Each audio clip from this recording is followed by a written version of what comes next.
శ్రీ సీతారామచంద్రస్వామి పరబ్రహ్మణ్యే నమ. ఆపదామపహత్తారం ధాతారం సర్వసంపదాం లోకాభిరామం శ్రీరామం భూయో భూయో నమామ్య. భగవద్బంధులందరికీ కూడా శుభోదయం. శ్రీ విశ్వసహస్రనామ స్తోత్రము వ్యాఖ్యలో భాగంగా ఈరోజు మరొక శ్లోకాన్ని మనం పరిశీలిద్దాం. పద్మనాభోరవిందాక్ష పద్మగర్భశరీరభృత్ మహర్ధి వృద్ధో వృద్ధాత్మా మహక్షో గరుడధ్వజ. పద్మనాభోరవిందాక్ష, పద్మనాభ అరవిందాక్ష. పద్మనాభ పద్మమును నాభియందు కలవాడు. పద్మము దేనికి సూచిక అంటే జ్ఞానానికి సూచిక అని మనం చెప్పుకున్నాం. వికసిస్తున్నటువంటి పద్మము లేదా తామర పువ్వు, కలువ పువ్వు ఇవన్నీ కూడా జ్ఞానానికి సూచిక. జ్ఞానము ఎప్పుడూ కూడా వికసిస్తూ ఉండాలి. Evaluation of knowledge. నాలెడ్జ్ ఎప్పుడూ కూడా పురోగమనంలో ఉండాలి, ఎవాల్యూట్ అవుతూ ఉండాలి. తర్వాత ఏంటంటే అప్లైడ్ నాలెడ్జే నాలెడ్జ్. అది భగవంతుడి యొక్క దయ ఉంటేనే తప్ప సాధ్యం కాదట. అంటే వినియోగింపబడినటువంటి జ్ఞానమే, ఉపయోగపడే జ్ఞానమే జ్ఞానము. ఆ జ్ఞానం ఏమిటి అంటే వేద పరిజ్ఞానం అని చెప్పుకోండి. వేద పరిజ్ఞానం అంటే అన్ని రకాలైనటువంటి జ్ఞానాలు అభివృద్ధి కావటం. వేద అంటే సర్వజ్ఞాని అని అర్థం. వేదాధ్యయన సంపన్నుడు అంటే సర్వము భగవత్ సంబంధమైన విషయములు తెలిసినవాడు, సర్వజ్ఞుడు. వేద అధ్యయన సంపన్నుడు, వేదము అనే జ్ఞానాన్ని సంపదగా కలవాడు. కాబట్టి పద్మనాభో, పద్మము జ్ఞాన సూచిక. వికసిస్తున్నటువంటి పద్మము జ్ఞానము అభివృద్ధి కావడానికి సూచిక. పురోగమన జ్ఞానమే జ్ఞానము. అట్టి జ్ఞానములో భగవంతుడు నిక్షిప్తమై ఉంటాడు. అభివృద్ధి చెందుతున్నటువంటి జ్ఞానమే భగవత్ కృప. కాబట్టి మన జ్ఞానము ఉపయోగపడుతూ ఉండాలి, వినియోగంలో ఉండాలి. మన జ్ఞానము సామాజిక సమాజ అభివృద్ధికి దోహదపడాలి. అందుకే పూర్వము ఋషులు, పండితులు, జ్ఞానులందరూ కూడా వాళ్ళ యొక్క జ్ఞానాన్ని సమాజ హితం కోసమే వాళ్ళు పాటుపడ్డారు. సమాజ బావు కోసము వాళ్ళ యొక్క జ్ఞానాన్ని, ఆర్జించిన జ్ఞానాన్ని వినియోగం చేశారు. జ్ఞానాన్ని ఎవరూ దాచుకోలేదు. ఎందుకంటే అది భగవత్ సంబంధమైనది. అందరికీ ఆ జ్ఞానం వంటబట్టదు.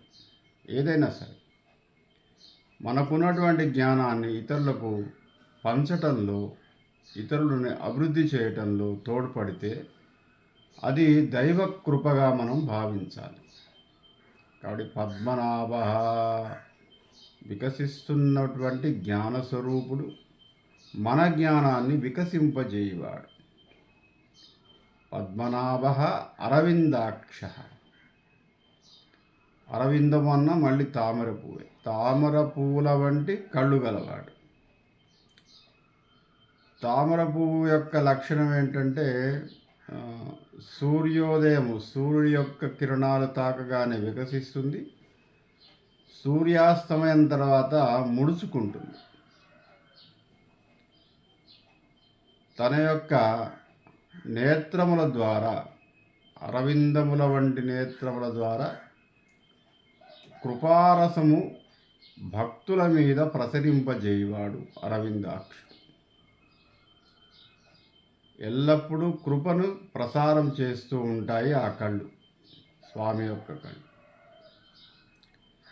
ఎవరి మీద ఇంకా ఎక్కువ కృప అంటే భక్తుల యందు కృప.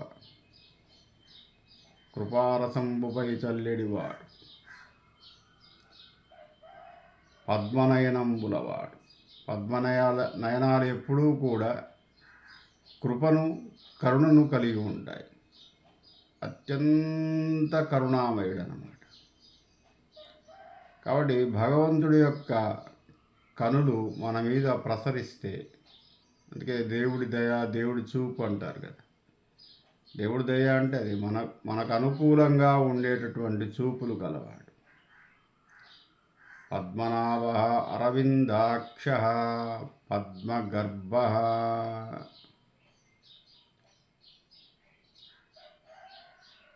మానవుడికి హృదయ పద్మము, హృదయమే పద్మము. హృదయాలలో బిందుమాత్రంగా భగవంతుడి యొక్క స్వరూపం ఉంటుందట. అంటే కంటికి కనిపించినటువంటి ఒక చుక్క ఆకారంలో భగవంతుడు మన హృదయ పద్మంలో ఉంటాడు. దయార్థ హృదయుడు అంటారు కదా. మంచి దయగల భక్తిభావంతో ఉండేటటువంటి హృదయాల్లో భక్తుడి యొక్క హృదయాలలో భగవంతుడు ఎప్పుడూ ఉంటాడు. స్వామిని ఒకసారి నారద మహర్షి అడిగాడట. ఏదో ఇందుగాడు అందులేడని అంటారు కదా, అసలు నీ స్థావరం ఏమిటి? సరే, అన్ని వస్తువులు నీవే, సర్వాంతర్యామి అయినప్పటికీ ప్రత్యేకంగా నీ స్థావరం, నీ ఆఫీస్ ఏంటి అసలు? అంతటా ఉన్నావని అంటున్నారు, అంతటా ఉన్నావని తెలుసు, కానీ ప్రత్యేకంగా నువ్వు ఎక్కడ నీ ఉనికి ప్రత్యేకంగా చాటబడుతుంది అని అడిగితే, భక్తుల హృదయాల్లో నాయన, ఎవరైతే నా నామస్మరాన్ని నిరంతరంగా మనసా వాచా కర్మణ జపిస్తారో, భజిస్తారో, వారి హృదయాల్లో నేను తప్పకుండా ఉంటాను. హృదయ పద్మంలో బిందుమాత్రంగా స్వామి ఎల్లప్పుడూ కూడా ఆసీనుడై ఉంటాడు. కాబట్టి పద్మనాభోరవిందాక్ష పద్మగర్భ శరీరభృత్, ప్రాణుల యొక్క శరీరాన్ని కూడా కాపాడుతాడు. ఆత్మ సంబంధమైన విషయాలే కాకుండా లౌకికపరమైనటువంటి శరీరము కూడా ఆయనదే, ఆయన ఇచ్చినటువంటి శరీరమే. ఎన్ని కోట్ల ప్రాణులు ఉన్నప్పటికీ ఒక ప్రాణి ఇంకో ప్రాణిగా రూపాంతరము ఉండదు. అంటే మనుషులందరూ ఒక 500 కోట్లు ఉన్నారంటే 500 కోట్ల రూపాలుగా ఉన్నారు. మళ్ళీ కన్ను, ముక్కు, చెవులు, శరీర భాగాలు అన్నీ ఒకేలాగా ఉన్నప్పటికీ ఒకే రకమైనటువంటి ఆకారము లేదు. వివిధ రకాల ఆకారాలు ఉన్నాయి. ఒకే తల్లికి పుట్టినటువంటి 4 కుమారులు లేదా 4 సంతానము 4 రకాలైనటువంటి శరీర ఆకృతిలో ఉంటారు. ఏ శరీరము ఒకలాగా, ఏ 2 శరీరాలు ఒకలాగా లేవు. పైగా మనకు ఏ 2 యొక్క నుదుటి రాత ఒకేలాగా ఉండదు. 2 కవళ్ళు పుడతారనుకోండి, ఏదో సెకండ్స్ తేడాలు, కానీ వాళ్ళిద్దరి జాతకం ఒకేలాగా ఉండాలి. వాస్తవంగా ఏదో 5 సెకండ్లో, 10 సెకండ్లో, 15 సెకండ్లో ఉంటుంది తేడా, కానీ ఒకే రకమైనటువంటి జాతకం ఉండాలి వాళ్ళకి. ఒకే రకమైన తలరాత ఉండాలి, కానీ ఉండదు. ఒకే రకమైన గీతలు ఉండవు. ఈ అరచేతిలో ఉన్న గీతలు ఏ 2 వ్యక్తులకు ఒకే రకంగా ఉండవు. ముఖ్యంగా ఈ తంబులో ఉన్నటువంటి ఈ గీతలు ఏవైతే ఉన్నాయో, ఈ రౌండ్స్, ప్రపంచంలో ఇంకొక వ్యక్తి చేత ఇవి మ్యాచ్ కావు. What a great God. అందుకే మనకు ఆధార్ కార్డు కానీ మిగతా వాటికి కానీ థంబ్ ఇంప్రెషన్ ఎందుకంటే ఇవి ప్రపంచంలో ఏ వ్యక్తితో ఈ థంబ్ ఇంకా మ్యాచ్ కాదు. బాబా ఏమి ఆశ్చర్యం అండి. మనుషులంతా సమానమే, కానీ ఇద్దరు వ్యక్తులు ఒకే రకంగా లేరు. ఎంత గొప్ప శరీరాన్ని ఇచ్చాడు చూడండి. మనుషులు అందరూ ఒకేలాగా అనిపిస్తారు, కానీ ఒకే రకమైన అవయవాలు లేవు, ఒకే రకమైన గీతలు లేవు, ఒకే రకమైన నుదిటి రాత లేదు, ఒకే రకమైన జీవన విధానం లేదు, ఒకే రకమైన ఆలోచనలు లేవు. ఇద్దరు వ్యక్తుల ఆలోచనలు మ్యాచ్ కావు. ప్రపంచంలో ఇద్దరు వ్యక్తులు తీసుకోండి, ఒకే రకమైనటువంటి ఆలోచన విధానం ఉండదు. ఇంత వైవిధ్యాన్ని సృష్టించాడు. పద్మగర్భ శరీరభృత్. ఈ శరీరం ఏదైతే ఉందో ఇది ఆయన సృష్టించినటువంటి ఒక అద్భుతం. మనిషి పుట్టుక కన్నా ప్రపంచంలో మరో అద్భుతం లేదు. మనం కాదు, ప్రపంచ శాస్త్రవేత్తలు చెబుతున్నారు. మానవ శరీరం నుంచి వచ్చే మరొక శరీరం కన్నా అద్భుతము ఈ ప్రపంచంలో లేదు. తల్లి గర్భంలో 9 నెలలు ఎలా ఉంటాడో ఇంతవరకు ఎవరు చెప్పలేకపోతున్నారు. బిడ్డ చుట్టూ ప్లాసెంటా అనే ఒక పొర ఉంటుంది. ప్లాసెంటా, దాన్ని మావి అంటారు, మావి లేదా మాయ అంటారు, కానీ మావి. అది మావి అనే ఒక పొర. ఆ పొర ఏ విధంగా తయారవుతుందో బిడ్డ చుట్టూ ఇంతవరకు ఏ శాస్త్రవేత్త చెప్పలేకపోతున్నారు. దానికి ఏ చర్య వల్ల, ఏ కెమికల్స్ వల్ల ఆ విధంగా పొర తయారవుతుంది, ఆ మావి తయారవుతుంది. ఇంకా జంతువుల్లో అయితే ఈ మావిలో అనేక రకాల విష పదార్థాలు ఉంటాయట. అవి ఎందుకు తయారవుతుందో తెలియదు. ఏ పదార్థాల వల్ల అది తయారవుతుందో ఎవరూ చెప్పలేకపోతారు. అందుకే దాని పేరు మాయా అని పెట్టారు. ప్లాసెంటా మీన్స్ కూడా అదే. అది భగవంతుడి యొక్క అద్భుతము, సృష్టి రహస్యం అంటే అదే. బిడ్డ చుట్టూ కప్పబడ రక్షణ కవచంలాగా ఉంటుందట. దానికి మనకు బొడ్డుకు అనుసంధానమైనటువంటి ఒక పేగు ఉంటుంది, బొడ్డు పేగు. అంత విచిత్రంగా మనని తయారు చేస్తున్నాడు భగవానుడు.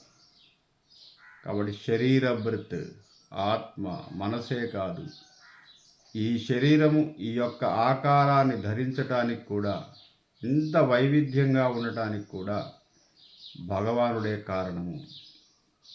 శరీరభృత్. మహర్ధి బుద్ధ.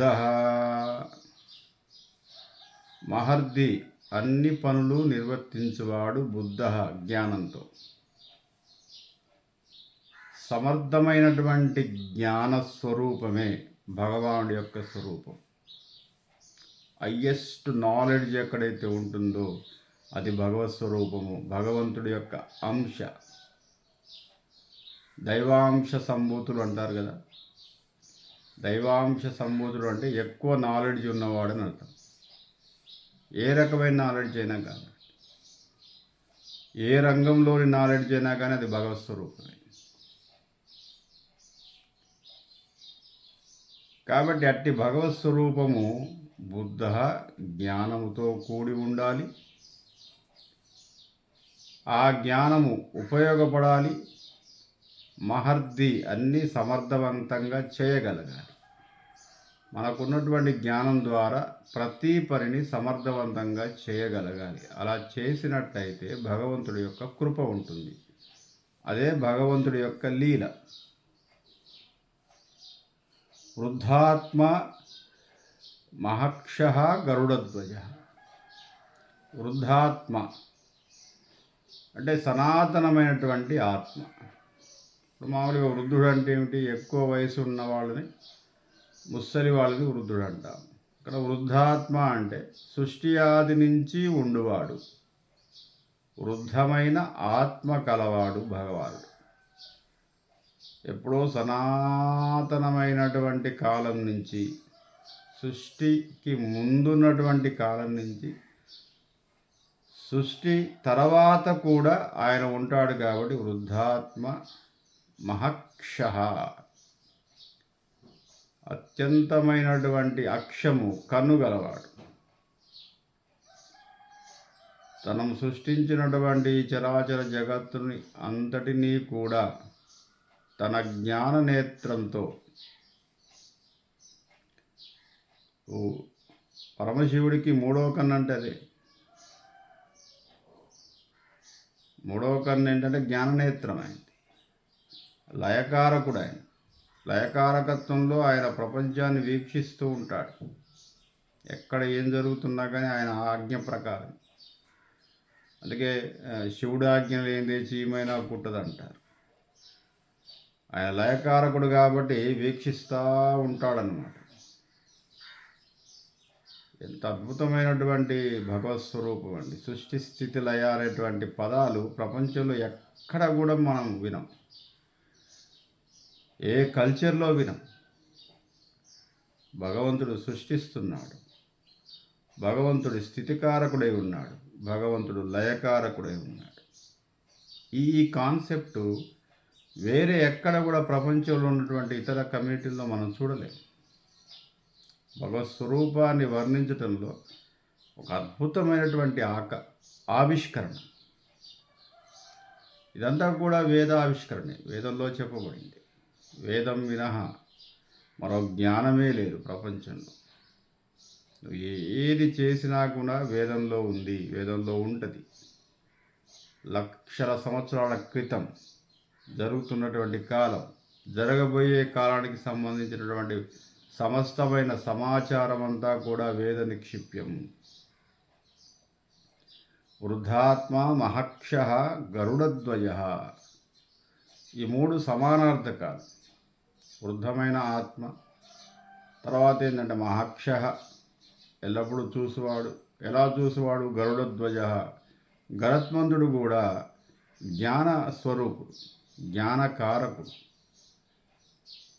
వేదాధ్యయన సంపన్నుడు గరత్మంతుడు. చతుర్వేదాన్ని సమర్థవంతంగా నేర్చుకున్నవాడు, వెళ్ళవేసేవాడు. వేదంలో చెప్పబడినటువంటి విషయాన్ని కూలంకషంగా పరిశీలించి ఆ విధంగా ప్రవర్తించినవాడు. కాబట్టి అట్టి గరత్మంతుడిని ధ్వజంగా కలవాడు శ్రీమన్నారాయణ. కాబట్టి స్వామి యొక్క ఆవిష్కరణ మనకు పూర్తిగా ఈ యొక్క శ్లోకంలో మనకు కనిపిస్తుంది. ఏం కనిపిస్తుందంటే చివరకు conclusion, knowledge is the God, అంతే. ప్రత్యేకంగా భగవంతుడు ఎక్కడో లేడు, నీ హృదయంలో ఉన్నాడు, నీ చూపులో ఉన్నాడు, నీ జ్ఞానంలో ఉన్నాడు, నీ బుద్ధిలో ఉన్నాడు. బుద్ధియే భగవానుడు, జ్ఞానమే భగవానుడు. తద్వారా నీ యొక్క హృదయ కమలము వికసించి ఆధ్యాత్మిక మార్గంలో భగవద్ దర్శనం కావడానికి కావలసినటువంటి జ్ఞానస్వరూపమే పరిపూర్ణమైనటువంటి శ్రీమన్నారాయణ స్వరూపము. స్వస్తి ప్రజాభ్య పరిపాలయంతాం న్యాయేన మార్గేణ మహిం మహిష. గోబ్రాహ్మణేభ్య శుభమస్తు నిత్యం. లోకాः సమస్తాः సుఖినో భవంతు. స్వస్తి.